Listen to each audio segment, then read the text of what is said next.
কৃষ্ণেন্দু অধিকারী আমাদের প্রতিনিধি রয়েছেন আমাদের সঙ্গে টেলিফোন লাইনে। কৃষ্ণেন্দু, গত সোমবারই আমরা দেখেছিলাম রাজ্য মন্ত্রিসভা প্রথমবারের জন্য বৈঠকে বসে শনিবার শপথের পর, এবং সেখানে একগুচ্ছ প্রতিশ্রুতি দেওয়া হচ্ছিল আয়ুষ্মান ভারত সহ, এবং তারই সঙ্গে আজকে অর্থাৎ মন্ত্রিসভার দ্বিতীয় বৈঠকের জন্য কিন্তু একেবারে এজেন্ডা ঠিক করে দিয়েছিলেন মুখ্যমন্ত্রী শুভেন্দু অধিকারী, যার মধ্যে অত্যন্ত গুরুত্বপূর্ণ বকেয়া ডিএ নিয়ে আজকের মন্ত্রিসভায় আলোচনা হবে। একদমই তাই। প্রথম মন্ত্রিসভার বৈঠকে বলেই দিয়েছিলেন মুখ্যমন্ত্রী যে দ্বিতীয় মন্ত্রিসভার বৈঠকে মানে আজকে ডিএ, মহার্ঘ ভাতা এবং পে কমিশন, সপ্তম বেতন কমিশন, প্রাতিষ্ঠানিক দুর্নীতি একাধিক বিষয় নিয়ে আলোচনা হবে।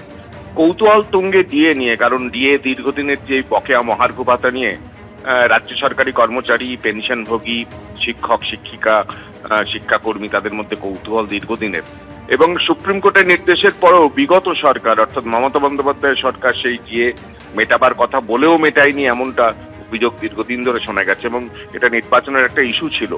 এমনকি নির্বাচনে বিজেপির তরফে একটা প্রতিশ্রুতি ছিল যে ক্ষমতায় এলে সপ্তম বেতন কমিশন গঠন এবং কেন্দ্রীয় হারে ডিএ ঘোষণা, এবং মুখ্যমন্ত্রী প্রথম মন্ত্রিসভার বৈঠকে 6 দফা যে সিদ্ধান্তের কথা জানিয়েছিলেন, তার পাশাপাশি এই বেতন কমিশন এবং ডিএ নিয়ে আলোচনা আজকে হওয়ার কথা, এবং আজকে 11টার সময় সেই মন্ত্রিসভার বৈঠক।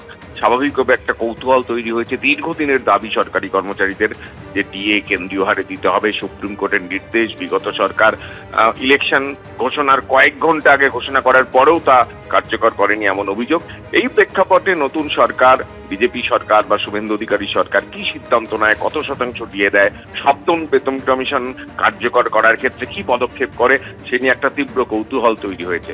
কারণ তুমি জানো যে বিগত প্রথম মন্ত্রিসভার যে বৈঠক হয়েছে, সেই মন্ত্রিসভার বৈঠকে যে একাধিক পদক্ষেপ, তারপর একটা অ্যাকশন কার্যকরী করেছে এই সরকার, এবং সেক্ষেত্রে কেন্দ্রীয় যে প্রকল্প, সেই প্রকল্পগুলো যেমন চালু করা, তার পাশাপাশি যে মানে যারা চাকরিজীবী, যারা চাকরি প্রার্থী, তাদের বয়স সীমা পর্যন্ত 5 বছর বাড়িয়েছে, এবং আজ গতকাল তার বিজ্ঞপ্তি পর্যন্ত প্রকাশিত হয়েছে। স্বাভাবিকভাবেই নতুন সরকার, তার প্রতি প্রচুর মানুষের জনাদেশ, মানুষের প্রতি মানুষের এক্সপেকটেশনও প্রচুর।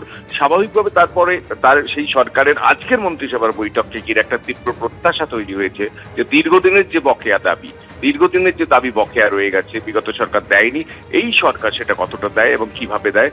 11টার সময় সেই বৈঠক হবে। বৈঠকের পর মুখ্যমন্ত্রী অথবা অন্যান্য সিনিয়র 2-1 জন মন্ত্রী তারা সাংবাদিক বৈঠক করে গোটাটা স্পষ্ট করবেন। কৃষ্ণেন্দু, ধন্যবাদ।